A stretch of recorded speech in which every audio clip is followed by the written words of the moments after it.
이번 시간에는 삼국유사의 단군 이야기를 같이 지문과 함께 인문예술에 대해서 비문학, 독해로 같이 문제를 풀어갈 텐데, 우선적으로 이 지문을 단락별로 주제문을 쓰는 훈련부터 할 거예요. 자, 이제 같이 지문 보면서 주제문을 살펴보는 거야. 삼국유사 기편에서 삼국유사라는 책이 있는데 이연 스님이 만든 책이야. 그래서 기편에서 단군 이야기를 주 내용으로 하는 고조선 왕검조선 조항이 첫 장으로 편제된 이유는 그것을 우리 역사의 시작으로 여겼기 때문이다. 그러한 역사 인식은 조선시대로 이어져 단군은 천명을 받은 첫 임금으로, 여기서 말하는 천명이란 말은 하늘로부터 부여받다라는 사상을 천명사상이라고 그래. 그러니까 임금은 하늘로부터 부여받은 거야. 그걸 천명사상이라고 그래. 그 첫 임금으로 기자조선 들어봤지. 기자조선. 기자라는 사람이 중국 쪽에서 내려와서 기자라는 사람은 중국의 황제의 명을 받은 신하거든. 그래서 기자가 조선에다가 문명 교화를 위한 임금으로 상징되었다. 그래서 그걸 기자조선이라고 하는데, 조선시대에서는 기자조선을 인정하지 않았어. 왜냐면 기자는 중국 사람이니까. 그런데 일제강점기 일본 식민사학자들의 연구는 단군 이야기의 역사성을 부정하고 후대의 윤색과 가작을 논증하기 일색이었다. 자, 여기까지 내용을 지금 딱 끊어보면 어떤 내용이에요?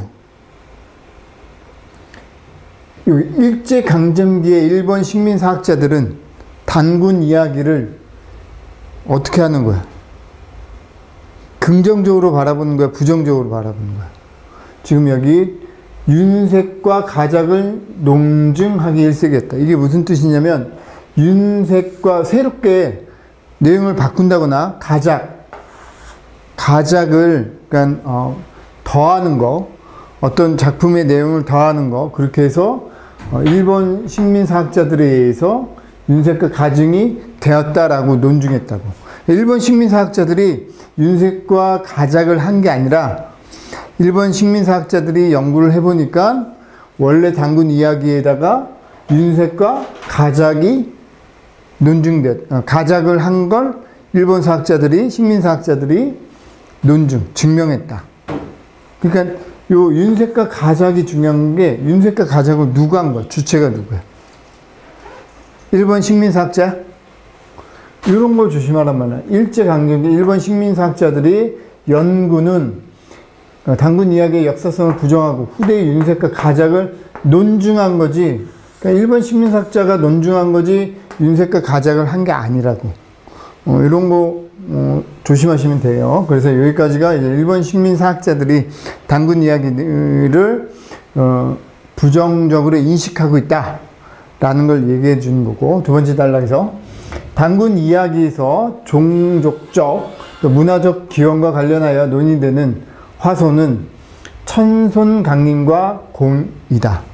천손이라는 말은 하늘의 자손이라는 뜻이야. 단군의, 그러니까 한마디로 신단수 아래에 내려온 사람은 환웅이고, 환웅의 아버지가 환인이거든요. 환인은 한자로 하늘에 계신 님 해서 이걸 줄여서 하느님이고, 이 하느님의 아들이 환웅이야. 그리고 환웅이 나중에 곰과 결혼을 하고 낳은 자식이 단군 왕검이니까, 단군 왕검의 기원은 어디서 온 거야? 하늘에서 온 거지.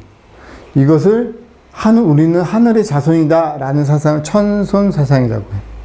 그런 천손 사상의 강림과 곰, 바로 요 웅녀이다. 에도 시대부터 단군 이야기를 접한 일본인들은 단군을 고사기나 일본 서기의 신대기에 등장하는 스사노 미코토나 그의 아들로 파악하려 했다. 그러니까 요 스사노오 미코토나의 아들이 바로 단군이다라고 일본 식민사학자들은 말을 하고 있는 거죠. 이와 같은 인식이 역사적 인물과 같이 서술되어 일본 신화 안으로 끌어들여 계통을 파악하는 것이었다. 그러니까 단군을 어디로 끌어온 거야? 일본 조상의 아들로 가져온 거지. 그렇게 되면 단군에 대한 이러한 인식은 근대 일본의 한국사 서술로 이어져 식민사관 대표적 논조인 일선동조론. 일선동조론의 뜻은 일본과 조선의 조상은 하나다. 아까 일본의 조상이 누구였어요? 요 스사노 미코토나 있지.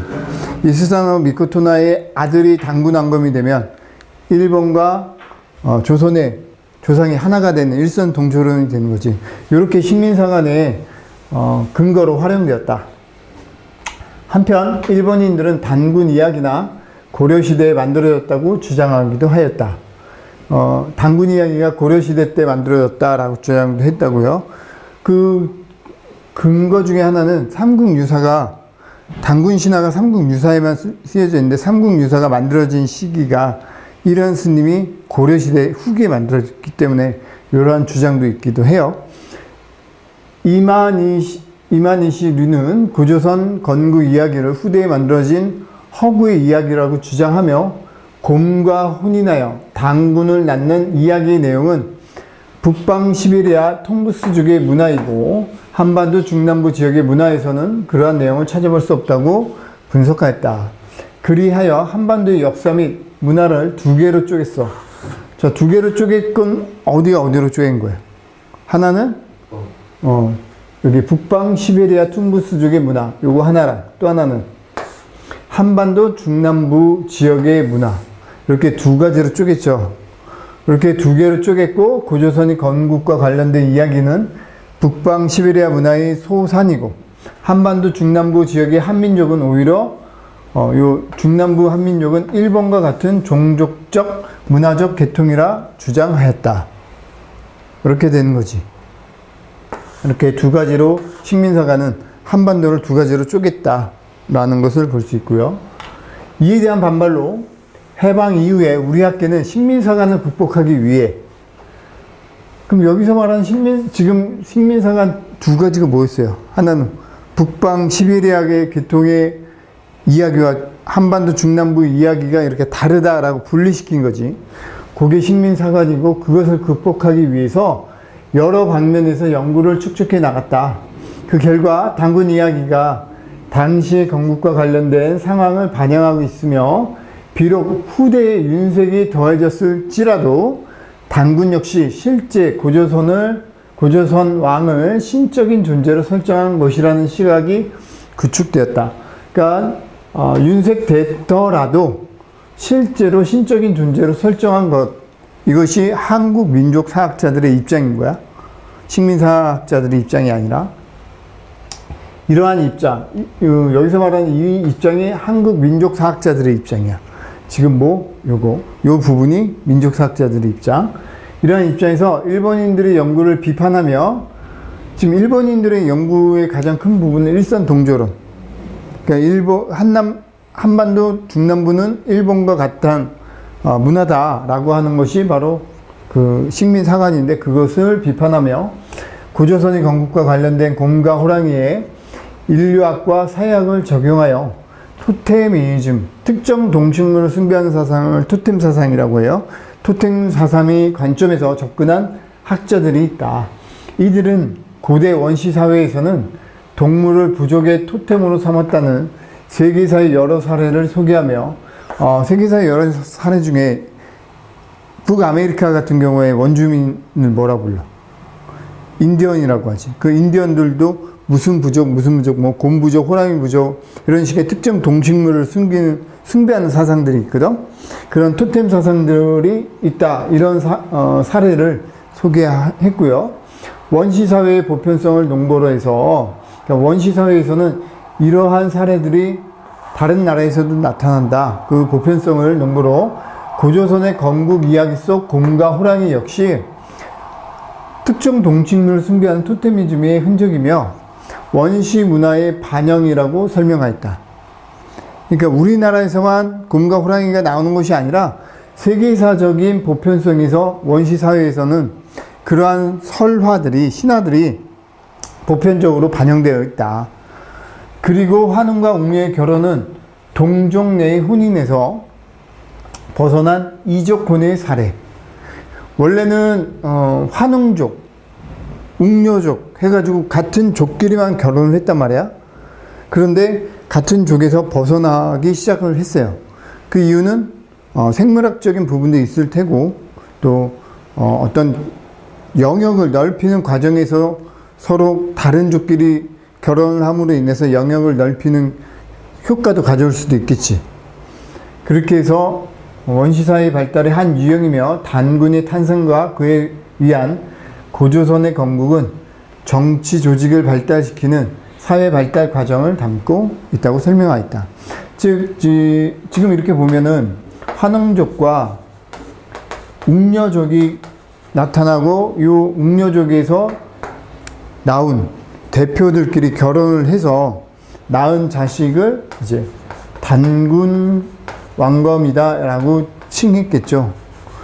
이것이지 이 단군을 일본인 조상의 아들이다 라고 보지 않았다는 거야. 이게 민족주의 사학의 관점이야. 그리고 이렇게 해석을 하는 이유는 원시사회의 보편성 때문에. 어느 다른 나라들도 세계사적 고대 원시사회를 보면 이런 식의 토테미즘 사상이 반영되어 있기 때문에 그것은 원시사회의 보편성이다. 그런 관점에서 해석을 해야 된다. 다음 지리학, 생태학, 정치학과 같은 근대 학문의 관점에서 다시 한번 살펴본다면 고조선 건국 이야기를 해석한 또 다른 학자들, 여기서 말하는 또 다른 학자들은 지금 지리학, 생태학, 정치학 요걸로 해석한 학자들이란 뜻이죠. 이들은 고조선이 처음 건국된 곳의 자연환경이 곰과 호랑이 등의 맹수가 서식하는 산림지대라고 설명하였다. 그러니까 곰과 호랑이, 왜 다른 동물 중에서 하필이면 곰과 호랑이냐. 그것도 곰만 사람이 되고 호랑이는 사람이 되지 못하지. 그렇게 보는 이유는 그 지역에 곰이 많이 있었기 때문에, 서식하고 있었기 때문에. 그 이유는 그 지역이 바로 산림지대다 보니까 곰이 많이 서식하고 있었다 이렇게 보는 거고요. 아무래도 곰과 호랑이 중에서 더 많이 서식하는 동물들은 뭐겠어? 호랑이보다는 곰이 훨씬 더 많이 있겠지. 호랑이는 육식동물이기 때문에, 곰은 육식도 하고 초식도 하기 때문에 훨씬 더 호랑이보다 생존 확률이 더 높았겠지. 그런 측면에서 아마도 생태학적 관점에서 본다면, 지리학과 생태학적 관점에서 본다면 곰이 훨씬 더 호랑이보다 많은 숫자들이 있었기 때문에 곰을 훨씬 더 사람으로 봤던 것 같아요. 이렇게 곰과 호랑이는 각각 또 다르게 이제 해석하는 건, 곰과 호랑이 중에서 곰만 웅녀가 됐다는 건 곰은 여성 추장, 그리고 환웅 남성 추장, 호랑이는 남성 추장을 뜻하는데, 곰과 호랑이가 같은 동굴에서 생활하였다는 것은 여성 추장과 남성 추장이 병존하였던 사회를 반영한 것이고, 그리고 단군이라는 단일 존재가 인간 세계를 다스렸다는 것은 여성 추장에서 남성 추장제의 성립, 추장제의 수립과 추장 세습제가 출현하는 역사적 해석 단계로 해석하였다. 우리 구석기 시대를요, 흔히 뭐라고 하냐면 모계 사회라 그래. 그리고 신석기 시대 때부터를 부계 사회라고 하는데, 구석기 시대 때는요, 공동생활을 했기 때문에 아버지보다는 어머니의 영향이 더 컸고요. 신석기 시대 때는 이제 하나의 가정이 만들어졌어. 그래서 그 가정을 이끄는 사람이 바로 아버지였기 때문에 부계 사회로 되면서 아마도 이렇게 남성 추장제, 그리고 고조선은 신석기 시대 때 성립이 됐기 때문에 고조선은 이렇게 청동기에서 구석기에서 신석기로 가면서 이런 남성 추장제로 변했을 것이다 라고 추정을 하는 거예요. 이러한 연구들은 일제강점기 일본인들의 연구를 비판하며 역사적 해석의 시도를 통해 고조선 건국 이야기가 원시사회의 실상이 반영된 기록임을 주장한 대표적 연구들이라 할 수 있다. 그리고 이러한 견해들은 해방 이후에 남북한 학계에 계승되어 고조선 건국 이야기 해석의 주요한 논지로 자리 잡았다. 그러니까 남쪽이나 북한이나 똑같이 계승돼서 단군신화가 일본의 일선 동조론과는 다른, 식민사관과는 다른 부분으로 해석되고 있다 라고 해서 현재 우리의 교과서에도 이렇게 해석이 되어 있고요. 이렇게 해서 단군신화에 대해서 식민사관과 다른 점을 살펴본 거야. 자, 이번 문제. 자, 윗글에 대한 설명으로 가장 적절한 건 첫 번째, 특정 시기에 형성된 다양한 역사관을 균형 있게 포괄하기 위한 방안을 모색하고 있다. 뭐 어떤 균형이 있게 뭘 해야 된다 이런 거 없죠. 식민사관과 뭐 민족주의 사학을 균형 있게 해야 된다 이런 말 없잖아.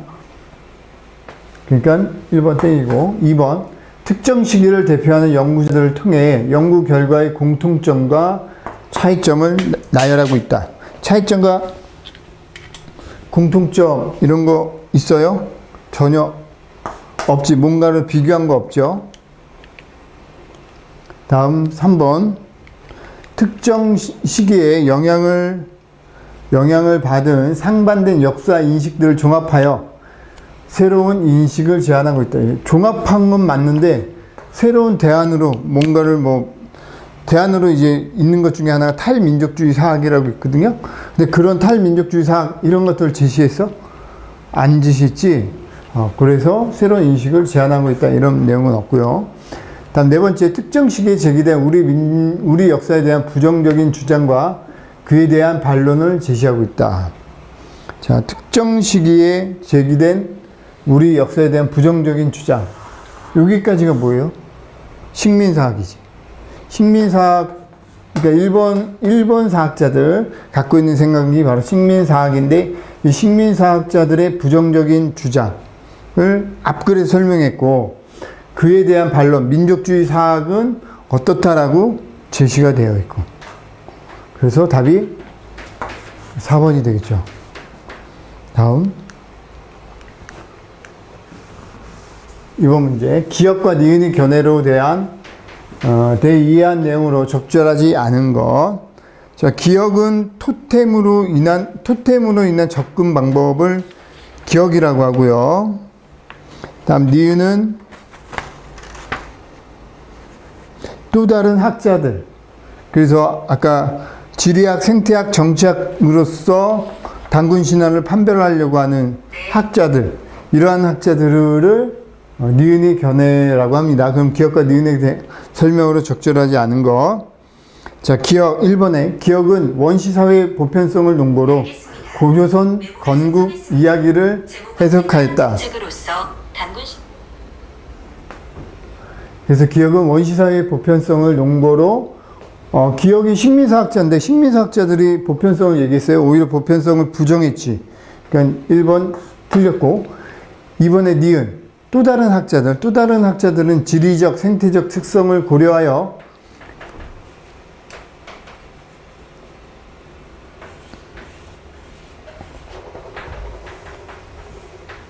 지리적, 생태적 특성을 고려하여 고조선이 건국된 지역에 대해서 설명하였다. 적절하죠, 이것도. 또 다른 학자들이니까 지리학, 생태학으로 얘기를 했으니까. 3번에 기억과 니은 모두 단군 이야기를 원시사회의 실상이 반영된 고조선의 기록으로 보았다. 기억에서 이 토템 신앙으로 인한 접근 방식. 그래서 토템 신앙으로 인한 접근 방식에서는 아까 곰부족, 환웅부족을 곰부족, 환웅부족으로 나누는 게 토템 방식이니까 그 토템 방식에서는 곰부족, 환웅부족, 호랑이부족, 부족이라는 용어를 썼으니까 그 시대의 사회적 현상을 반영을 한 거고요. 그 다음에 니은에 단군 이야기 니은에서는 지리학 생태학적으로 접근하는 사람들이니까 그 사람들도 지리학이나 생태학에서 그 당시 때의 사회 모습을 판별해서 또 그 지역에 곰이 많이 있었는지 호랑이가 얼마만큼 살았는지 이런 지리적인 부분과 생태학적인 부분을 합쳐서 이야기를 했으니까 그 당시의 사회 모습을 반영을 했다라는 걸 알 수 있어요. 그래서 답이 3번도 맞는 것이고, 그 다음에 4번에 기역과 니은 모두 곰을 부족의 토템으로 해석하고 곰을 통해 사회 발달 단계를 가늠하였다. 기역에서는 곰을 토템으로 접근을 했으니까 곰을 토템으로 한 거 맞죠? 근데 니은에서는 지리학, 생태학, 정치학에서는 곰을 토템이 부족으로 본 게 아니지요. 그렇기 때문에 이 부분이 틀렸네요. 그래서 곰을 보지 않았다는 거. 곰을 사회 발달 단계로 보지 않았다는 거. 그래서 니은은 토템으로 해석하지 않았다. 그냥 지리학적, 생태학적 관점에서 해석하였다. 이렇게 됐고요. 답이 4번이 되고, 다음 3번 문제. 가에 대한 설명으로 적절하지 않은 것. 가가 식민사관, 1번 식민사학자들을 가라고 하고, 식민사학자들은 일선 동조론과 같은 식민사관의 근거가 되었다. 맞아요? 그치? 일선 동조론, 즉 일본의 조상과 조선의 조상은 하나다라는 근거에서 마련한 게 식민사관이고, 그러니까 1번 답이 아니고, 2번 단군 이야기를 고려시대에 꾸며진 이야기로 파악하였다. 아까 일본 사학자들은 단군 이야기가 고려시대 때 만들어졌다 이렇게 파악을 했다고 했지, 그 이유는 삼국유사가 고려시대 때 나왔기 때문에 그때 아마 전해져 내려오던 그 단군 이야기가 각색이 되었을 것이다 라고 판별을 했다고요. 다음 3번 천명을 받은 첫 임금이 단군이라는 역사 인식을 부정하였다. 천명, 하늘로부터 부여받은 왕으로서 부여받은 사상을 천명사상이라고 하는데, 그런 천명사상을 첫 임금이 단군이었다라는 인식을 부정한 거지, 그게 식민사관의 가장 큰 핵심이야. 단군은 어떤 사람이야? 식민사관에 의하면 일본 조상의 아들이다. 그러니까 요 문장을 부정한 거잖아요. 다음 4번 단군을 일본 신화에 등장하는 스사노 미코토나의 그의 아들이라고 주장을 하였다. 이것도 맞는 문장이죠. 그래서 3번과 4번이 비슷한 문장이고, 5번 단군 이야기의 화소를 윤색하고 가작하여 한반도 문화의 단일성을 강조하였다. 이 한반도 문화의 단일성을 강조한 건 맞아. 일선 동조론을 했으니까. 근데 윤색하고 가작하여, 이건 주체가 누구라고 그랬어? 일본 식민사학자예요? 누군지 모르지? 일본 식민사학자는 아닌 거지. 그러니까 이렇게 마치 이 글을 읽어보면 일본 식민사학자들에 의해서 단군 이야기가 윤색되고 가작화했다. 이렇게 얼핏 읽으면 그래 보이지만 이게 바로 문제의 함정이었어.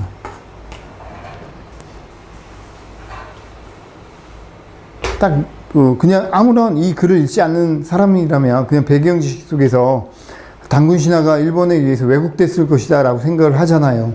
그걸 문제의 함정으로 낸 거야. 다음 4번 보기의 입장에서 A의 주장을 반박할 때 가장 적절한 것.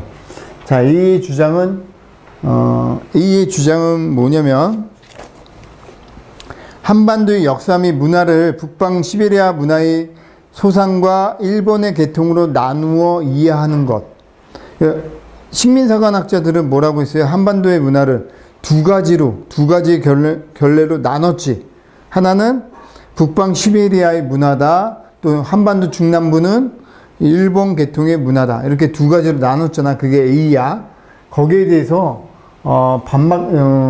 보기의 입장에서 요 입장이 아마도 식민사관을 옹호하거나 아니면 식민사관을 반대하는 입장이겠지. 둘 중에 하나겠지. 우선 이게 A를 옹호하는지 A를 반박하는지 그걸 찾아야 돼. 우선 한반도에서 발견되는 신석기 시대의 돌무덤과 빗살무늬 토기는 중국의 하북성 북부나 여기 하북성 북부나 요령성, 만주 지역 등을 포함해 이 지역을 발해 연안이라고 해요. 발해 연안의 것들에서 영향을 받았으며 이 지역을 포함한 한반도의 유물들은 북방 시베리아 지역의 유물보다 이쪽 지역의 유물보다 이쪽 지역의 유물이 훨씬 더 어떻다는 거야? 이르다. 더 오래됐다는 거지. 그러니까 이쪽 북방 시베리아보다 여기 발해 연안의 문화가 훨씬 더 오래됐다는 거지. 얘가 더 오래됐다. 그 얘기는 북방 시베리아 얘가 얘한테 영향을 준 거야? 얘가 얘한테 영향을 준 거니? 지금 지문에서는 북방 시베리아의 영향을 받아서 이 문화가 나타났다 이렇게 보는 거지만 여기서 지금 보기에서 말하는 건 이 북방 시베리아 문화의 영향을 받은 것이 아니라 발해의 연안의 문화가 훨씬 얘보다 더 먼저 생겨났다. 이걸 뜻한 거니까 식민사관을 옹호하는 거야, 반박하는 거야? 반박하는 글이 되겠죠. 식민사관에서는 북방 시베리아 연안의 문화가 훨씬 더 먼저 생겨났다고 했으니까. 자, 그래서 보기부터 보면 1번 단군 이야기를 포함하는 한반도의 역사 및 문화는 두 개로 쪼개질 수 없다. 맞는 이야기야? A의 주장을 반박할 수 있어? 반박할 수 없지. 두 개로 쪼개질 수 없다. 2번 한반도 중남부 지역의 한민족은 일본과 같은 종족적, 문화적 계통이라 할 수 없다. 이게 바로 그 민족주의 사학의 입장이지. 다음 3번 곰과의 혼인을 통해 출생하는 이야기는 북방 시베리아 퉁구스족의 문화가 아니다. 퉁구스족의 문화죠. 다음 고조선 건국 이야기를 비롯한 한반도 문화는 북방 시베리아의 영향을 받아서 형성된 것이 아니다. 답이 바로 4번이 되겠습니다. 고조선 건국 이야기, 한반도 문화는 북방 시베리아의 영향을 받아서 형성된 것이 아니라 오히려 발해 연안의 문화가 어떻다는 거예요? 더 먼저 형성이 됐다는 거지. 그래서 답이 4번인 거 알 수 있습니다. 자, 이렇게 해서 삼국유사에 담겨있는 단군 신화가 갖는 의미, 일본 식민사학과 어떤 점에서 다른지를 살펴봤어요. 이렇게 해서 삼국유사의 시각을 살펴봤고요. 여기까지 마치도록 하겠습니다.